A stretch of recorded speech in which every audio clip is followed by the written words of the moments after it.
face out there?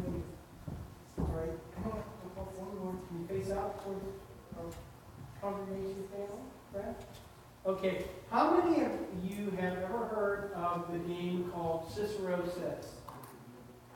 Not sure. What game do we have? Do we have a game we call that? Similar? Simon? Simon Says. Well, do you know it was actually a game in Rome, and it was actually Cicero Says before it was Simon Says. But we're going to say Simon Says to start with. So if Simon says something, you're supposed to do it, right? And if Simon doesn't say it, then you're not supposed to do it. So if Simon says, put your hands on your knees. Simon said, put your hands on your ears. Put your hands on your head. Oh, all right, I almost did it myself. I would have been dumb off. But we're going to learn today about Jesus says, what Jesus says we should do.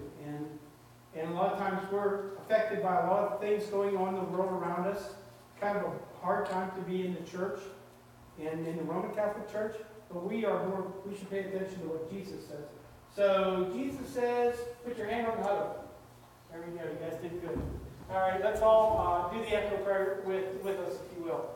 Dear Jesus, help us to listen to you, to look to you, and to follow you. In Jesus' name. Amen.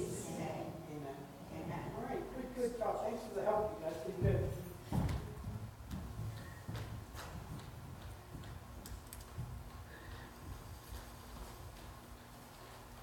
Well, I shared a little bit last week, I think, about the issues of the day that we're in, but it just seems like it keeps hanging on, so I wanted to address it again this Sunday.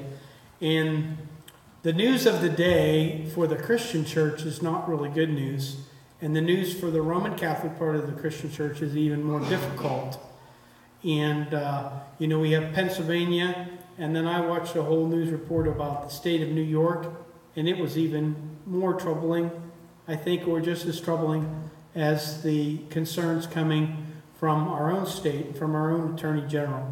So what's the response that we should have towards this? And if anybody keeps up with social media, it kind of hits me because some people say, well, this is why I'm not religious at all. Or that's why I never would become a Christian. Has anybody seen statements like that in the social media? It's just it seems like a knee-jerk reaction from people, and almost an understandable reaction from some people. But ultimately, it comes from following the wrong object or the wrong objective, following the wrong thing within the Christian life. And the Bible's pretty clear on who we should follow when we call ourselves a Christian. We are followers of Christ. We are disciples of Christ. You shouldn't be the follower of any priest. Shouldn't be the follower of any pastor. Because it's not only the Roman Catholic Church, it's the Christian church right now is being shaken, it seems like. And even political people, well, I follow this political leader. I follow this party. I don't think anybody's too happy right now. So what does the Bible have to teach us about this and the fact that Jesus was a person who called people to follow him? Now, to start off with, it's not even very popular to be a follower. And I read an amusing story with kids going back to school and some kids going off to college or trade school. I found an interesting story. S.I. McMillan wrote a book called None of These Diseases. He told a story of a young woman who wanted to go to college, but her heart sank when she read the question on the application blank and it asked, "Are you a leader?" Being both honest and conscientious, she wrote no and returned the application expecting the very worst. To her surprise, she received this letter of acceptance from the college. "Dear applicant, a study of the application forms reveals that this year for our college we will have 1,452 leaders. We are accepting you because we feel like it was imperative to have at least one follower." So sometimes, there's this big emphasis on leadership. How many of you believe you first need to be a good follower before you can be a leader? You have to know what you're following before you can lead others. And I wanted to share just a simple couple verses that Ashley has for us there. This is in Matthew 4:19. When Jesus, everybody look up here. When Jesus called his disciples, he said, and he saith unto them, follow me, and I will make you fishers of men. In 4:20. And they straightway left their nets and followed him. A lot of people say, where did this whole discipleship thing come from? Why would anyone follow anyone else? Well, in Jesus' time, it was very common for there to be rabbis.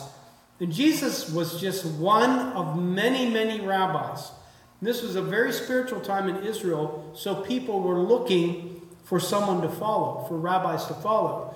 And so when Jesus came on the scene, and because of his powerful teaching and the healings that he performed, there you can understand why people that were looking for a rabbi looked to him. So how was it that Jesus could walk up to some fishermen and say, come, follow me? Or he could walk up to Matthew, a tax collector, making lots of money at his tax table, and say, follow me. And Matthew get up from his source of income and follow after Jesus. What about he walks up to a guy named Simon the Zealot? There were zealots that thought the only way the kingdom of God would come is by a sword. And Simon the Zealot. And Judas Iscariot was probably another rebel, because that meant Judas of the sword. Iscariot meant the scabbard. Judas Iscariot and Simon the Zealot, they thought that the kingdom of Israel could come through force. So you have tax collectors, fishermen, and you have zealots. And Jesus says to all of them, follow me, and they respond. Now, how did Jesus become a rabbi? We know he's the Son of God, but how did he become a rabbi so that he could do this and people would listen to him? Becoming a rabbi took a great deal of time, and we kind of know what happened. We know with Jesus' birth, then we see him when he's 12 years old in the temple as a young boy, and then we don't hear about him until he's 30. So we get a clue on this from the Jewish Mishnah,